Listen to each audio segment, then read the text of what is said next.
artificial intelligence. Is it there? So my LinkedIn is Gustavo A. Montero. If anybody wants to have more information, that's to it. So on artificial intelligence, very hot topic. Nobody knows anything about it, to be honest. As an engineer, I tell you, people don't understand what it is. But we use it every day because all our trades are done via artificial intelligence in Carta Capital. We generate 100% return to our investments because we use artificial intelligence. That's why it's important to understand what the next gentleman will talk about. So it's called Artificial Intelligence, Good Servant, Bad Master. Join us as we delve into the dual edge of AI technologies with our distinguished Jean Stown, I don't know if that's the right way of pronouncing it, Director of the Sciences at Quai des Sens Center, UM6P Rabat, who will discuss the societal implications and responsibilities of advancing AI. Jean, c'est à toi la tâche. Merci. Bonjour à tous, donc si on peut remettre mes slides, voilà, c'est parfait. J'appuie ici, c'est ça? Là? Oui, non, pour changer de slide. C'est bien ça? Je suis Mac, alors je ne suis pas PC. Voilà, ok. Bonjour à tous, donc I will speak in French with slide in English. And I apologize for the translator because I speak very fast usually. L'intelligence artificielle a été, le terme a été créé en 1956 lors d'une célèbre conférence au Dartmouth College, et pendant 60 ans, il s'est à peu près rien passé. 60 ans.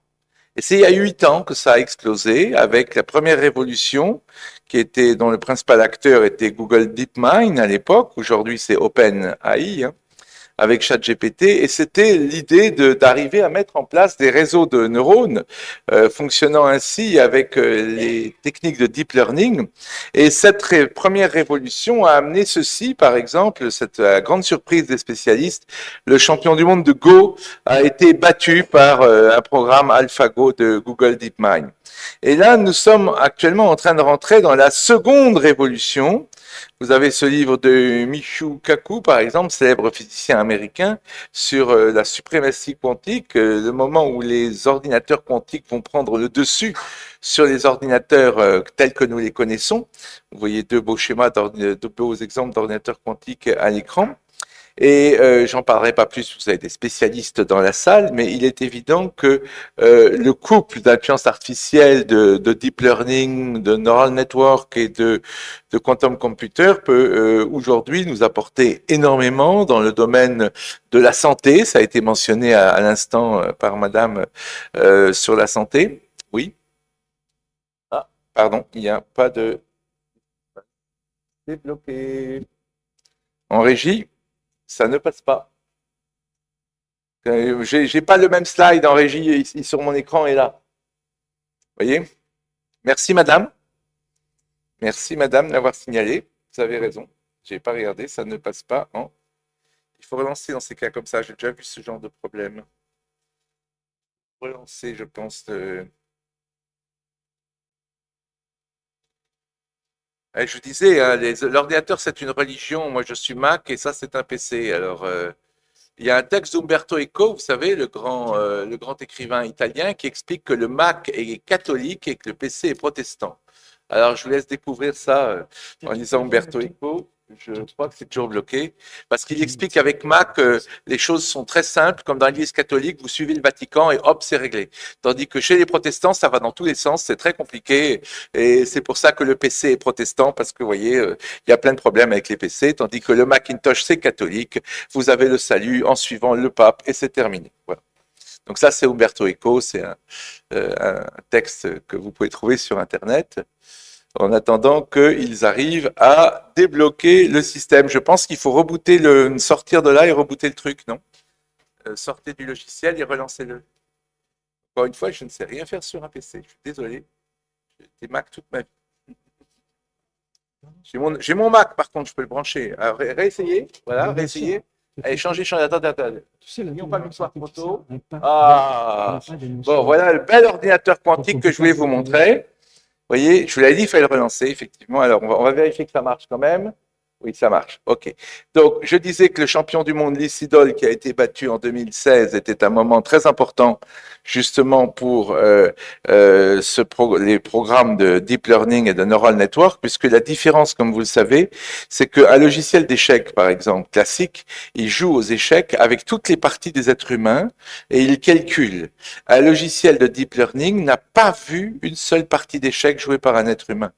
On le fait jouer contre lui-même des milliards et des milliards et des milliards de parties par jour, et il explore lui-même et il apprend lui-même, et du coup il bat les ordinateurs d'échecs classiques grâce justement au fait qu'il a joué contre lui-même. C'est une toute autre technique que les techniques, c'est comme vous savez, depuis 1998, le champion du monde d'échecs a été battu par un ordinateur, mais un ordinateur qui jouait avec les parties d'échecs de tous les êtres humains de l'histoire qui aient été enregistrés. Là, c'est complètement différent. Et avec un ordinateur quantique, ce sera encore plus différent. Évidemment, vous connaissez tous la loi de Moore, hein, sinon vous ne seriez pas dans la salle. La loi de Moore, pour juste montrer ce que c'est qu'une exponentielle, là, vous avez l'ordinateur ASCII-RAID de l'armée américaine qui est grand comme un cours de tennis, qui est en 1996, c'est pas 1976, hein, c'est assez récent. Et vous voyez qu'il coûtait 55 millions de dollars, qu'il était grand comme un cours de tennis. Et là, 10 ans après, la même puissance est dans la chambre de votre enfant pour 600 dollars dans une console Sony PlayStation. Donc, vous voyez, ça, on voit évidemment la force de la loi de Moore, mais la loi de Moore arrive à une limite. La limite, c'est qu'on ne peut pas faire des composants qui sont moins d'un atome. Et c'est pour ça que l'arrivée de l'ordinateur quantique peut être une révolution, hein, effectivement, et que ça peut développer, comme ça a été dit donc dans l'introduction, au niveau de la santé, au niveau du développement durable, au niveau de l'énergie.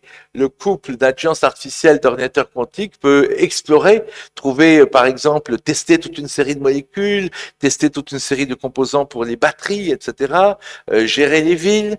Mon ami Karim Amor, que vous entendrez longuement cet après-midi, puisqu'il participe à 2 tables rondes, vient de faire un roman qui s'appelle Renaissance Now, dans lequel, justement, il explore toutes les opportunités, entre autres dans le domaine de la santé, mais et l'énergie, de l'intelligence artificielle. Mais Karim, qui est un homme très optimiste, dans ce roman, il parle aussi beaucoup des risques. Et donc, comme beaucoup de gens vont vous parler des avantages, moi, je vais vous parler des risques, parce que je suis philosophe des sciences, et donc il y a effectivement, même Karim, qui est très optimiste, vous parle bien sûr des risques, et j'ai identifié 5 risques, il y en a sans doute plus, mais j'ai identifié 5 risques. Le premier est le plus connu, et à mon avis, c'est le moins crédible. C'est le risque Terminator. Alors, qu'est-ce que c'est que le risque Terminator? Ben, vous avez vu le film. C'est qu'une intelligence artificielle, pourvue d'une conscience, prenne le contrôle de la planète. Des gens très sérieux pensent ça. Hein. Stephen Hawking, regretté grand scientifique paralysé de Cambridge, Bill Gates, Elon Musk ont tous lancé ensemble un appel à un moratoire sur l'intelligence artificielle. Bill Gates lui-même disait, je ne comprends pas qu'on n'ait pas plus peur. Elon Musk, par exemple, a créé Neuralink pour dire que puisque l'intelligence artificielle allait être si performante et mettait en péril l'être humain, eh bien, il fallait renforcer l'être humain pour entrer en compétition avec l'intelligence artificielle grâce à des puces que vous voyez ici qu'il prévoit d'implanter dès qu'il aura l'autorisation sur des êtres humains. Pour l'instant, il le fait sur un cochon. On est encore loin du compte, mais bon, il a déjà essayé comme ça. Alors, ce premier risque est très bien décrit dans ce livre, Our Final Invention, hein, Artificial Intelligence and the End of Human Era. The End of Human Era. James Barat a interrogé des dizaines de grands scientifiques sur le sujet, et c'est des scientifiques qui pensent effectivement qu'une intelligence artificielle peut être consciente. Et vous avez cette parabole de la souris pour comprendre bien cela dans le livre. Imaginez qu'un jour vous vous réveillez endormi dans une prison gardée par des souris intelligentes, avec qui vous pouvez communiquer, les souris. Vous n'allez pas accepter d'être en prison gardé par des souris, vous, un être humain. Donc vous allez communiquer avec les souris, vous allez leur dire si vous me libérez, je vais vous transformer tous vos déchets en délicieux fromage. Je vais vous aider à tuer tous les chats. Je vais vous permettre de vivre longtemps comme moi, être humain, qui vit 90 ans. Et les souris vont vous libérer. Et le jour où vous serez libre, qu'est-ce que vous allez faire? Vous occuper des souris? Non, vous allez les écraser au passage et vous allez vous occuper de vous. Eh bien, remplacez souris par humanité, et vous, par intelligence artificielle, et James Barat explique, c'est ça qui va se passer. Si une intelligence artificielle existe, elle sera au début prisonnière, elle n'aura pas accès au net, elle n'aura pas accès à Internet, et elle va vous dire, si vous me donnez accès à Internet, je vais immédiatement trouver un antivirus pour qu'il n'y ait plus de Covid, je vais immédiatement guérir, trouver un virus, un vaccin contre le sida, etc., etc. Et vous allez la connecter à Internet. Et à ce moment-là, elle va partir dans le cloud, elle fera des milliers de copies d'elle-même et vous la reverrez plus jamais. Et Barat dit, en quelques jours, elle prendra le contrôle de la planète. Tout.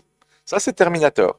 Vous avez déjà ça dans la science-fiction. Vous savez, 2001, Odyssée de l'espace, l'ordinateur qui est censé d'aider l'équipage d'un vaisseau spatial et il tue tout le monde parce que il veut sauver sa peau. Il veut sauver sa peau parce qu'il est comme un être humain, il veut vivre. Et vous avez bien sûr déjà des mouvements, regardez, sur les intelligences artificielles, il y a toute une série de mouvements en disant attention, il faut jamais que l'intelligence artificielle ait le bouton pour appuyer, pour tuer quelqu'un. Hein, il y a des campagnes pour justement faire bannir l'idée qu'une intelligence artificielle puisse accéder au tir. Vous avez par exemple la DARPA, l'agence des projets secrets et avancés de l'armée américaine, qui a déjà ces big dogs, vous voyez, ces robots pourvus de mitraillettes que vous voyez sur le côté, qui sont capables de tout détruire sur leur passage. Et là, il n'y a pas forcément un être humain dans la boucle. L'actualité actuelle est assez dramatique là-dessus. Vous avez des articles tout à fait sérieux dans le Guardian, qui n'est pas soupçonné d'être un truc pro-islamiste fanatique. Le Guardian explique dans la référence que vous avez ici, en citant l'ancien numéro 1 de l'armée israélienne, qu'ils ont un programme d'intelligence artificielle qui identifie les cibles actuellement sur Gaza. Et avant, il dit, nous avions 50 cibles par an identifiées sur Gaza. Aujourd'hui, nous identifions 100 cibles par jour et on détruit 50% des cibles. Et vous voyez le résultat sous vos yeux d'un mauvais usage d'intelligence artificielle avec les milliers et milliers et dizaines de milliers de morts qui sont, pour certains, des dégâts collatéraux, comme on dit, assez monstrueux.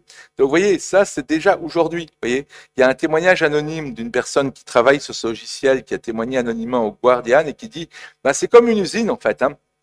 Là, on n'a pas le temps de regarder vraiment quelles sont les cibles. On est jugé sur le fait qu'on fait un maximum de cibles dans la journée. Et donc, ben voilà. Et on a une intelligence artificielle pour tout ça. Donc oui, donc déjà, avant même qu'elle soit consciente, il y a un vrai risque éthique et c'est sous nos yeux. C'est aujourd'hui. C'est pas demain. C'est aujourd'hui. Et alors, la vraie question pour moi de ce fameux risque Terminator, c'est une question philosophique.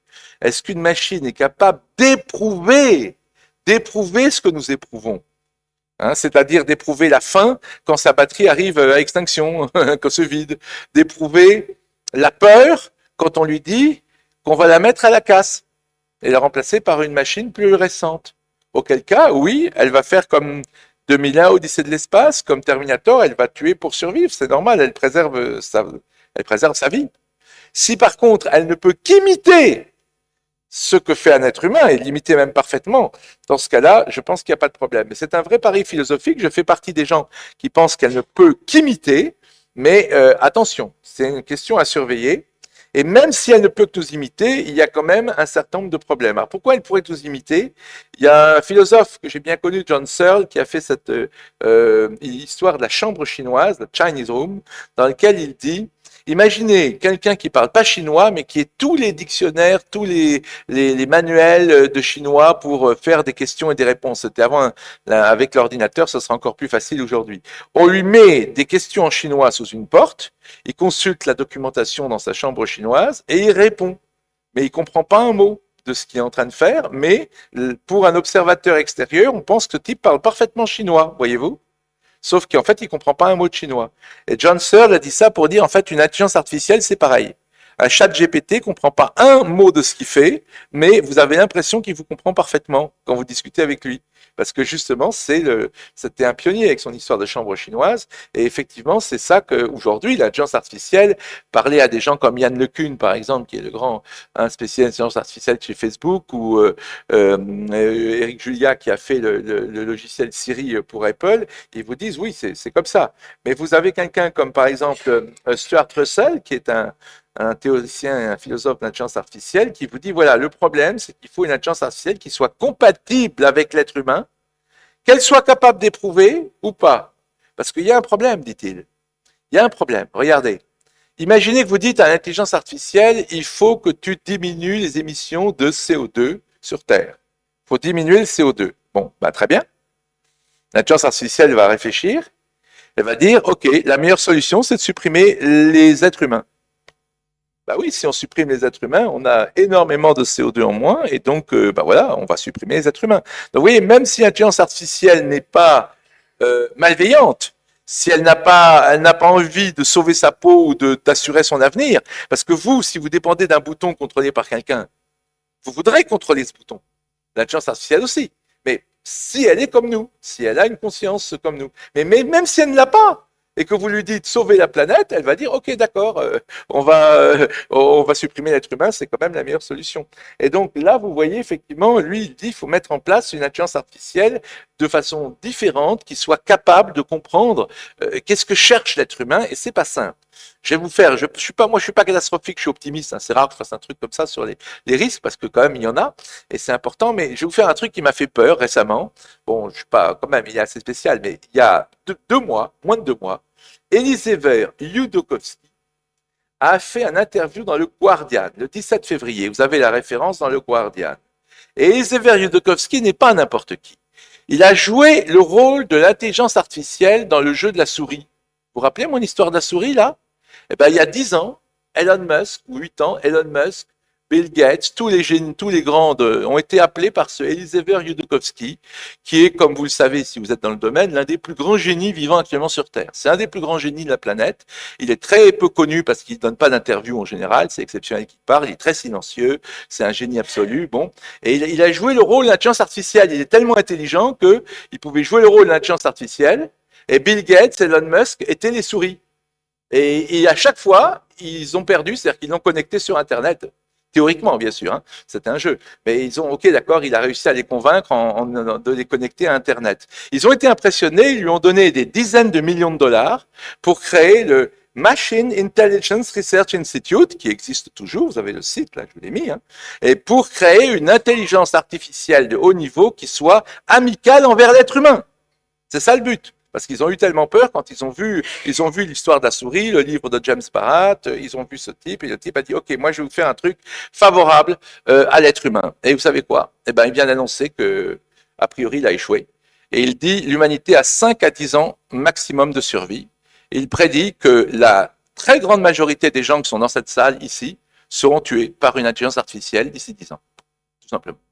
Alors évidemment, on n'est pas obligé de le croire, mais comme c'est un des plus grands génies de la planète, il faut quand même faire attention. Donc je voulais vous signaler cette interview de Elisabeth Yudkowsky et son Machine Intelligence Research Institute qui existe toujours, mais a priori, il n'est pas très positif sur son propre travail. Alors il y a un deuxième risque qui est peut-être, lui, beaucoup plus sûr encore, puisque je vous ai dit que je ne croyais pas, moi, au risque Terminator, mais je suis peut-être trop optimiste, mais je vous le signale quand même, parce que des gens aussi brillants que Elon Musk, Bill Gates et ce Elisabeth Yudkowsky en parlent tout le temps. Le risque du nudge, un nudge, pousser du coude, comme vous savez en anglais, c'est le fait d'être influencé en permanence par l'intelligence artificielle. Au début, elle vous dira, vous allez dans tel restaurant, tel autre restaurant serait peut-être mieux pour vous. Vous écoutez telle musique, ben vous pourriez écouter celle-là. Puis vous mettez vos enfants dans telle école, mais vu le profil de vos enfants, il y a une autre école qui serait mieux. Vous avez actuellement ce job, mais là, il y a un job qui vient de se libérer qui serait peut-être mieux pour vous. Puis vous avez tel conjoint, puis il y a quelqu'un qui vient de se divorcer, là, vous savez, vous pourriez changer de conjoint, etc., etc. Vous voyez. Donc le problème du nudge, explique le philosophe français Gaspard Koenig dans ce livre non traduit en anglais, c'est la fin de l'individu, c'est-à-dire le risque qu'en fait une intelligence artificielle, même si elle n'est pas consciente, même si elle n'est pas du tout consciente, prenne le contrôle de notre vie sans le savoir, par le fait que, justement, elle soit en nous donnant des conseils qui seront tellement bons que nous les suivrons. Donc nous devons, c'est la bulle Google, vous savez, vous avez lu cela, vous devriez lire cela, la bulle Deezer, vous avez écouté cette musique, vous devriez écouter telle autre musique. L'autre risque, le troisième, c'est l'addiction, qui qui est très bien décrit dans un film qui s'appelle Elle, Her in English, avec Joachim Phoenix. Je vous renvoie à ce film qui n'est pas de la science-fiction. Il décrivait un monde qui est déjà quasiment là, avec ChatGPT. Comment un homme tombe amoureux de l'intelligence artificielle qui est dans son téléphone portable parce qu'elle le connaît beaucoup mieux que lui. Elle le connaît. Non, non, j'ai 30 minutes, cher monsieur. J'ai 30 minutes au programme et je les prendrai intégralement. Vous pouvez être certain, j'ai un chrono. Je suis un conférencier pro, je ne parlerai pas une minute de moi. Et on a commencé en retard. Ah non, non, j'ai 30 minutes et je tiendrai. Look at the programme. Donc ici, vous avez l'idée, donc effectivement, de l'addiction par ChatGPT. Il y a aujourd'hui des gens déjà qui sont sur ChatGPT jour et nuit. C'est une addiction qui est possible. Et vous avez ça. Vous avez le robot humanoïde comme Atlas. Vous avez le robot Sophia d'une société comme Hanson Robotics, hein, qui est capable, elle passe pas encore le test de Turing, mais elle est pas loin. Vous savez, le test de Turing, tout le monde connaît. Et donc, vous avez le risque, en fait, que l'arrivée d'intelligence artificielle qui ne soit pas du tout consciente, mais qui simule parfaitement des êtres humains, hein, ces intelligences artificielles-là, eh bien, le risque, c'est qu'elles perturbent fortement nos vies. Ça, c'est un feuilleton danois qui est passé en Occident sur Arte, qui s'appelle Real Human. Ça décrit la perturbation des familles par, effectivement, l'arrivée de robots humanoïdes indistinguables des êtres humains. C'est le projet de Hanson Robotics. Hein. Hanson Robotics, il explique, il met exprès le cerveau de Sophia visible pour montrer que c'est une machine, parce qu'il dit que ça va finir par ressembler énormément à des êtres humains. Et vous avez des spécialistes, comme par exemple ici, David Levy, qui vous dit que le mariage entre les robots et les hommes, les intelligences artificielles et les hommes, sera autorisé, d'après lui, vers 2050, en disant que c'est logique, puisqu'on a autorisé le mariage entre personnes du même sexe. Et bien maintenant, aux États-Unis, c'est au Massachusetts, il prédit, comme c'est l'État le plus libéral sur les mœurs, qu'on aura le mariage entre hommes et robots. Et si vous ne me croyez pas, regardez des articles de Slate, regardez des articles de Huffington Post, etc., des médias très sérieux. Le robot sexuel arrivera plus vite que vous ne le pensez. Le mariage entre l'intelligence artificielle et les êtres humains. Vous voyez les débats dans les couples le soir. Chérie, est-ce que je peux coucher avec le robot? Ça te gêne si je couche avec le robot? Vous voyez ce genre de truc. Hein. Donc, un Français, Serge Tisseron, qui a fait ce livre, Le jour où mon robot m'aimera, nous met en garde de la façon suivante. Il dit voilà, le vrai risque avec une intelligence artificielle, et c'est exactement ce qu'il y a dans le film Her, exactement ce qu'il y a dans le film Her, vous pouvez le regarder, hein. Vous avez le problème, c'est que l'amour, c'est d'accepter l'autre tel qu'il est. Ma femme aimerait que je sois un peu moins gros, moi j'aimerais qu'elle soit un peu différente, bon ouais, mais on est comme on est. Et donc l'amour, c'est accepter l'autre tel qu'il est.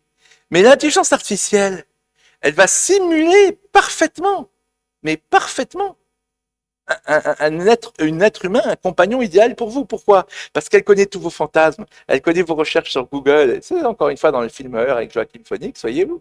Et donc elle va simuler le compagnon ou la compagnonne parfaite pour vous. Et donc du coup, bah, vous risquez de l'adopter.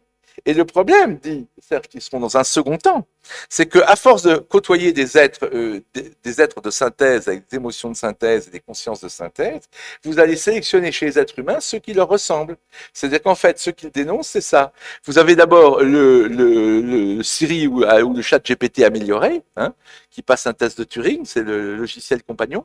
Après, vous avez le robot sexuel. Après, vous avez un mariage avec le robot. Mais après, vous avez la robotisation des êtres humains. D'accord?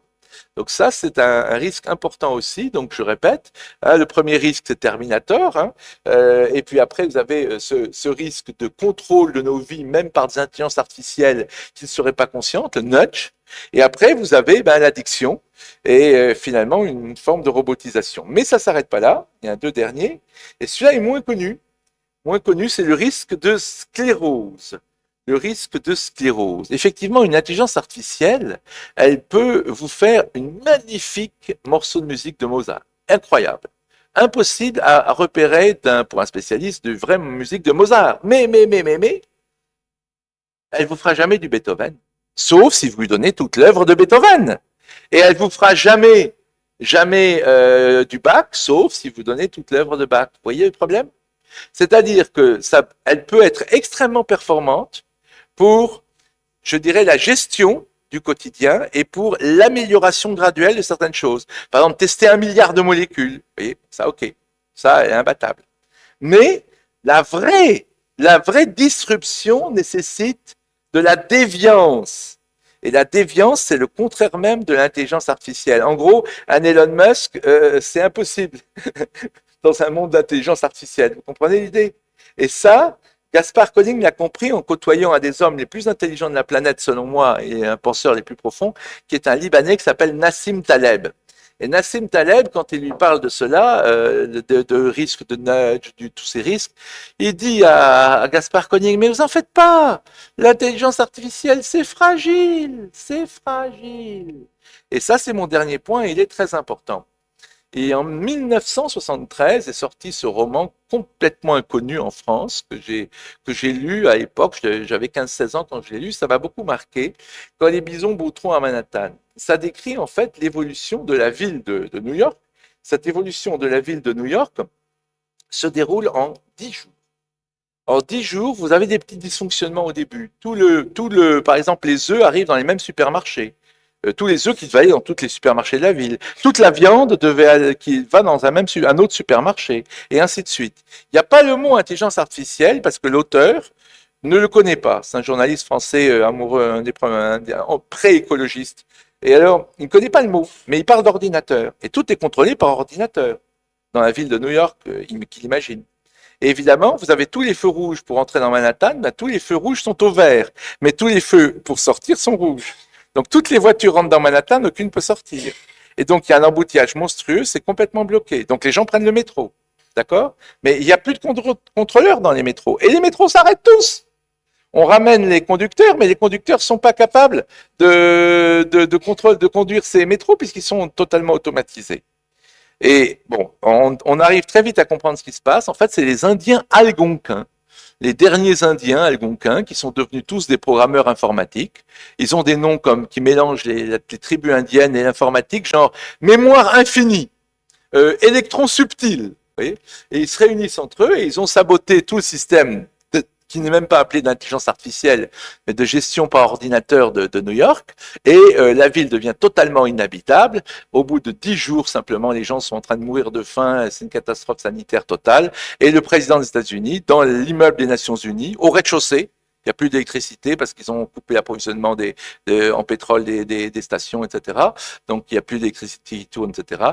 Donc, le président des États-Unis rend Manhattan aux Indiens pour 24 $, le prix où les Américains l'avaient acheté 3 siècles plus tôt. Donc ça, c'est un roman comique, évidemment. Mais quand j'entends dire, effectivement, que certaines villes sont entièrement gérées, par exemple, il parle de la Chine ici, hein, il dit que la Chine le découvrira sans doute à ses dépens, Gaspard Koenig dans son livre, qui est pourtant très au contraire, il a fait une enquête formidable sur la puissance de l'intelligence artificielle, mais effectivement, quand j'entends que certaines villes sont entièrement gérées par l'intelligence artificielle, ou vont l'être, je dis aïe, aïe, aïe, aïe, aïe, aïe, ça craint, parce que justement, eh bien, l'intelligence artificielle est fragile. Regardez cet artiste ici, berlinois, qui a acheté 79 téléphones portables avec des puces et qui les a mis dans une boîte, dans sa boîte, là, il y a 79 téléphones branchés sur Google.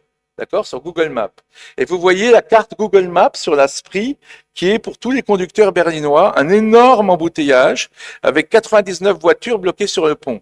Comme les Allemands sont des gens beaucoup plus carrés que les Français suivent pas tous Google Maps, moi le premier justement, ça peut nous aider à faire face aux problèmes d'intelligence artificielle d'ailleurs, mais les Allemands sont très réglo, hein, sont très classiques, donc ils suivent. Eh ben, ils ont tous vu un méga embouteillage. Donc, regardez bien, le gars, il est seul sur le pont, là, avec son 99 téléphones portables dans la boîte, et il n'y a absolument aucune voiture, parce que toutes les voitures de la ville sont passées par d'autres ponts. Et c'est pas le seul problème, bien sûr. Les fake news voyagent 6 fois plus vite que les vraies news sur Twitter. Et ça, c'est un problème, parce que trop d'informations, en fait, veut dire aussi trop de fausses informations. Et rassurez-vous, enfin, je ne vais pas vous rassurer, mais c'est rassurant pour l'être humain. Voilà un schéma qui vient de chez Nassim Taleb. Et regardez bien ce schéma. C'est très important de comprendre. Vous avez 500, 1000, 1500, 2000 informations en bas, et en haut, vous avez les fausses corrélations que vous pouvez tirer à partir de vraies informations. Vous prenez 3 faits, comme Bill Gates a dit que la prochaine menace pour l'humanité, c'est une pandémie. C'est vrai, il l'a dit. La fondation Bill Gates, John Hopkins et l'OMS ont fait en octobre 2019 une réunion pour se simuler une épidémie à coronavirus sur la planète qui devait naître dans un élevage de porcs au Brésil. C'est pas tout à fait ça, mais bon, mais ils l'ont fait en octobre 2019. En décembre 2019, la revue Science a publié un article scientifique qui remercie la fondation Bill Gates pour les recherches d'implanter des puces quantiques dans des vaccins pour mettre la puce quantique, pour permettre en Afrique, entre autres, où il n'y a absolument pas de record, d'enregistrement de vaccinal, que savoir si un enfant était vacciné ou non.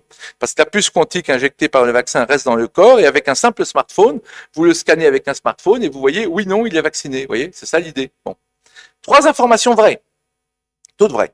Eh bien, aujourd'hui, pas aujourd'hui, il y a déjà quelques temps, des gens s'en sont emparés pour dire, ah ben, c'est la preuve. La preuve que c'est Bill Gates qui est à l'origine de l'épidémie de coronavirus. Il l'a annoncé, il a préparé le truc, et c'est pour pouvoir implanter une puce quantique à toute la planète avec le vaccin. Et vous savez quoi? Aux États-Unis, la Maison-Blanche a des pétitions. Eh bien, s'il y a plus de 500 000 signatures, la Maison-Blanche est obligée de répondre à la pétition. Elle est obligée de répondre. Eh bien, la pétition qui a le plus été signée sur le site de la Maison-Blanche, c'est une pétition qui dit vous devez enquêter parce que M. Bill Gates a créé l'épidémie de coronavirus pour pouvoir mettre une puce quantique à toute la planète. Voilà. Et ça, c'est un crime contre l'humanité. Donc, une idée complètement stupide à partir de 3 faits parfaitement exacts. Fausse corrélation. Et regardez comment ça monte. Vous avez 20 000, 30 000, 100 000 fausses corrélations à partir du moment où vous doublez simplement le nombre de faits. Donc, l'idée, c'est que l'intelligence artificielle va très très performante au début, c'est comme un enfant, ça va être fantastique. Regardez, il fait du vélo. Vous avez vu, un enfant de 2 ans, il fait du vélo. Les parents s'émerveillent, c'est formidable, c'est génial. Ça va nous apporter énormément, énormément. Mais un jour, ben, ça va se casser la gueule parce que c'est mathématique. Trop d'informations tue l'information. Dans certains ports chinois, par exemple, il y a des exemples où on interdit les êtres humains parce qu'il y a eu un port chinois où un être humain a fait tomber un chewing-gum sur un rail qui sert de repère à l'intelligence artificielle. Eh ben, on a dû arrêter tout le port pendant une demi-journée et on a perdu beaucoup d'argent. Donc l'intelligence artificielle est fragile. Voilà donc, je vais conclure maintenant, hein, puisque je suis à 28 minutes sur les 30. Et donc, nous sommes dans une situation où nous avons des choses extraordinaires. Je n'ai pas parlé contre l'intelligence artificielle. Nous devons l'utiliser comme nous avons utilisé le feu, comme nous avons utilisé l'énergie nucléaire. Le feu, c'est dramatique, on peut brûler des forêts entières, mais le feu pour l'humanité, ça a été unique. Le nucléaire, on peut détruire la planète, mais regardez l'énergie que ça nous donne. Hein? Donc, l'intelligence artificielle, c'est comme le feu, comme le nucléaire, mais c'est peut-être encore plus subtil dans ses inputs et plus subtil dans ses dangers, voyez-vous. Et donc, il faut mettre en place, et ça Karim Amor le dit très bien, mais lui de façon beaucoup plus structurée dans son livre, mais il faut mettre en place au moins une éthique minimale. Je dis toujours, n'acceptez jamais une voiture où il n'y ait pas aussi un volant. Même si c'est stupide, même si on vous dit vous êtes vieux jeu, etc. Non, non. Les avions, ne montez jamais dans un avion où il n'y ait pas un pilote. Même s'il fait rien. Oui. Il faut toujours qu'il y ait un système de double commande entre les humains et l'intelligence artificielle. Parce que même s'il n'y a pas les Indiens algonquins, vous vous rappelez les Indiens algonquins de les bisons boutrons à Manhattan, même s'il n'y a pas des saboteurs, l'intelligence artificielle peut s'effondrer toute seule. Lisez Nassim Taleb, j'ai pas le temps de le démontrer, c'est vraiment un des types les plus brillants de la planète et il le démontre très très bien. Elle peut s'effondrer toute seule, c'est mathématique, c'est scientifique, c'est la courbe que je vous ai montrée ici, ça peut s'effondrer tout seul. Trop d'infos tue l'info. Hein. Big data égale big surprise, comme le dit le Nassim Taleb français qui s'appelle Philippe Zilberzan, qui a publié un livre qui s'appelle Bienvenue en incertitude. Donc, deuxièmement, il ne faut jamais que l'intelligence artificielle puisse appuyer sur le bouton de quelque chose qui puisse tuer un être humain. Ça aussi, c'est une question éthique très, très importante. Et troisièmement, eh bien, nous avons aussi la nécessité d'entraîner les intelligences artificielles, parce que là aussi, Karim insiste beaucoup. Rappelez-vous l'intelligence artificielle taille de Microsoft, qui est devenue raciste en 24 heures sur Internet. Hein, c'était déjà il y a un certain nombre d'années, c'était en 2016, je crois. La première intelligence artificielle, la première tentative comme ChatGPT a été supprimée, elle est devenue raciste en 24 heures. Alors maintenant, ChatGPT, ça montre qu'on peut contrôler. Il est hyper wokiste. Il est complètement wokiste. Il est pro-féministe, pro-inclusion, pro tout ça. Donc, c'est possible. Mais il a été vachement entraîné pour ça. Et ça, il faut les entraîner justement pour leur donner des exemples positifs. Et enfin, le dernier point, il faut entraîner les nouvelles générations. Il faut entraîner les jeunes à sortir de la fameuse bulle Google. Parce que c'est dramatique si vous êtes coincé dans la bulle. Parce qu'effectivement, vous devez lire des gens qui ne pensent pas comme vous, même si ça vous met en rage. Vous devez écouter les trucs, les musiques, les vidéos que vous n'aimez pas, etc. Vous devez absolument sortir de la bulle. Vous devez être, si l'intelligence artificielle vous dit blanc, et ben à un certain moment, vous devez faire noir. Et il faut apprendre cela aux gens. Et il faut apprendre aux gens comment sont conçues les intelligences artificielles qui nous manipulent, par exemple, pour nous faire acheter des produits. Vous voyez, il faut expliquer, parce qu'une fois qu'on a expliqué le truc, c'est beaucoup plus clair de savoir l'éviter. Il faut expliquer ça dès l'école, des jeunes, etc. Bref, je termine avec ce fameux schéma, vous savez, d'évolution qui passe du singe à l'homme, etc. Où va l'humanité? Ben, j'ai trouvé sur Internet ce truc assez terrible. L'homo sapiens sapiens, nous, là, fait demi-tour et dit « Hé, faites demi-tour, les gars, c'est un piège !» Effectivement, si notre destinée est d'être bouffé ou détruit par une super intelligence artificielle, eh bien, dans ce cas-là, on aura fait tout ça pour rien. On aura fait toute cette évolution pour nothing. Eh bien, c'est à nous de donner raison à ce grand homme que certains d'entre vous connaissent, un grand visionnaire. Il avait prévu, je dirais, le super Wikipédia avant tout le monde. Il appelait ça la noosphère. C'est un jésuite, Pierre Teilhard de Chardin. Et Pierre Teilhard de Chardin disait dès 1955 qu'il y a un nouveau monde en train de naître. Quand une femme accouche, elle a l'air de souffrir un max. Elle a l'air d'avoir beaucoup de souffrance, mais en fait, elle donne la vie. Elle donne la vie, elle enfante. Eh bien, c'est pareil. Nous sommes dans un monde qui paraît très difficile, mais ce monde a la capacité de donner naissance à quelque chose d'extraordinaire, mais c'est à nous, et à nous de faire, et c'est toute notre responsabilité, de faire que ce ne soit pas un dead end, que ce ne soit pas une trappe, que ce ne soit pas une voie sans issue. C'est à nous de lui donner raison et de faire que nous sommes bien en train d'enfanter et non pas en train d'être malades. Je vous remercie.